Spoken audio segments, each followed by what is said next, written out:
Eto, nagpakita muli ng suporta si Marcos. Medyo nahuli nga lang. Pero tandaan natin, ito po yung isinisigaw natin. Kailan lang yung huli kong live, sabi natin, Marcos, it's about time. Antayin namin. Kailangan magsalita ka kasi kung hindi natin maibi-blame ang mga taong bayan, madadamay kayo sa ugong-ugong na impeachment dyan kay Sara. At yan din po ang sinabi ni Roque. Eto na nga, nagsalita na. Yun ang maganda ron. Ngayon, sabihin, alam ko marami magtatanong sa inyo, Coach Oli, paano kung sabi-sabi lang yan ni Marcos? Paano kung hindi naman totoo? Una, paano kung hindi totoo? Pwede natin siyang singilin. Kasi yung binanggit niya, unlike nung babangon tayo, this is specific. Hindi siya deserving ma-impeach. Hindi siya mai-impeach. So, pag nangyari na impeach si Sara o pina-impeach si Sara, mababalikan natin si Marcos. Teka muna. Napakalinaw nung sinabi mo. Kaya nga, isave nyo to. Itong video niyang to, isave nyo.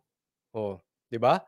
Pero para sa atin, malakas 'yan. Malakas yung statement na 'yan. May tama po 'yan kay Romualdez. We will make sure that Tama, 29, salamat at nagsalita ka na. 'Yun. Alam mo ang maganda rito, parang napapansin natin si Marcos nakikinig na sa sigaw ng social media. Una ha, sinabi niya na sinisigaw natin na dapat mag-resign na siya bilang DA Secretary. Ngayon naman, sinisigaw, dapat magsalita ka na. Parehas pong nangyari. Medyo na-delayed lang, but at least nangyari. Ngayon, alam na natin kung asang side siya. Totoo man or hindi, meron tayong sisingilin. this is something that we will pay very close attention to. Pero mabilis ding sabi ng Pangulo, I don't think it's particularly unusual. I don't think it's particularly worrisome. There will always be an element that will want to change the results of an election. Because it's just a continuing evolution of that thinking. Na basta ayaw namin dyan, tanggalin natin, impeach natin. Wala naman siguro at may punto rin, ayaw namin sa kanya dapat ma-impeach. Hindi po talaga, tama po si Marcos doon eh. Hindi talaga dapat ma-impeach si Sara. Walang dahilan para ma-impeach si Sara. Wala naman sigurong dahilan kung hindi lang ayaw sa amin. That's not a reason to be impeached. may ideya naman daw ang Pangulo kung sino ang nagpapasimuno ng ugong na impeachment. They are also the same people that, wala na, nagbaklas-baklas na yung unit team. Hindi, totoo yun. Tignan na lang ninyo mga political developments in the past few months. We are consolidating the unit team. It's actually become bigger and stronger than it was. Ikaw pala eh. Ito pala eh. Dito ako naiinis eh. Sasabihin mo premature, hindi naman pala. Bakit hindi mo muna binalidate? Bakit nagpa-interview ka agad-agad? Nagpa-presscon ka, nagpa-interview ka, sinabi mo may niluluto impeachment, may inaantay na lang kayong mga ganyan. Tapos ngayon, babawi ka. Ano ka ba? Vlogger o congressman? Ay, congresswoman? Politiko ka ba o ano? Laban bawi ka rin eh. Hindi, totoo lang. Hindi po dapat na... Alam mo, kayong may matataas na posisyon, kayong may mga malalaking proyekto, kayong may mga malalaking pondo dyan sa gobyerno, kayo nakakapag-demand ng projects, dapat hindi kayo nagsasalita kung hindi pala kayo sigurado. Ito lang to, wag tayo maglokohan. It's either nagsisinungaling ka ngayon or mukha ka ring press-con. Magsasalita ka? Hindi ka pala sigurado, wala pa pala. Hindi gawain ng congresswoman yan, ano ka ba? Premature pa rin po yan, at wala naman ding, wala rin din namang citizen na magsasubmit ng impeachment complaint.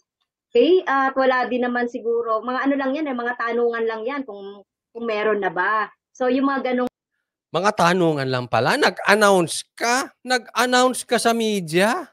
Tanong ko, yan ba ay ugali ng isang matinong politiko? Dapat binerify mo muna. Ngayon babawi ka. Bakit? Hindi umubre, no? Pero kung tumuloy, ipagmamalaki mo, nangunguna ka. Ganun lang yung mga yan eh. Ay, nauna ako. Ako nag-announce. Kung natanggal si Sara, ay, ako nag-announce. O, credit mo. Ay, hindi umubra. Tanggi ka ngayon, di ba? Jesus, hindi umubra, sinubukan yan. Alam nyo po, may nagsasabi, hindi ko na sasabihin kung sino, pero kilala nyo, may nagsasabi, para sa impeachment gumalaw, buhos ka ng pera dyan. Alam nyo naman ang mga congressman, bubuhos ka ng pera. Syempre, very particular pa naman yung mga yan sa public opinion. Kita nila, kumasa si Tatay Diggs. Kumasa urong sila. Kulang sa kasunduan, kulang pa sa public opinion, urong sila. Safety. Ngayon, instruction. Di ikaw, since ikaw nag-announce, ikaw ang kumain ng sinuka mo. Informal na mga usapan ng mga kongresista, yun yung ilang mga narinig ko doon sa mga usapan. Pero nothing serious, hindi naman siguro involved dito yung leadership dito sa impeachment na ito. Ngayon, nanguhugas ka ng kamay. Hindi involved ang leadership. Takot ka ngayon, baka mawalan ka ng proyekto, no? Mag-iitsapuera ka dyan. Party list lang dati tanggal na yan. Sa totoo lang, tanggalin na yung party list. May mga nakakapasok na hindi dapat nakakapasok Ay, naku, kailan kaya tatanggalin yung party list na yan? Ewan ko ba? Ano ba kayo? House of Marites ba kayo? O ano kayo? Ano ba talaga nire-represent? Kasi House of Representatives, ano ba nire-represent nyo? Kaliwa? Kaliwa o kanan? Alam mo, ginagawa mo, ating, ginagawa mong katatawanan yung house. Para kang pinabili ng suka, nag-announce ka ng impeachment, wala pala. Ayon naman kay House Speaker Martin Romualdez, I don't know your sources. There's nothing in the offing, nothing in the agenda, nothing filed. No news of that. kumpiyansa Ewan ko sa inyo, lahat kayo, hindi nyo alam. Hindi ko rin alam. naman si Vice President Duterte, tiwala pa rin sa kanya ang Pangulo.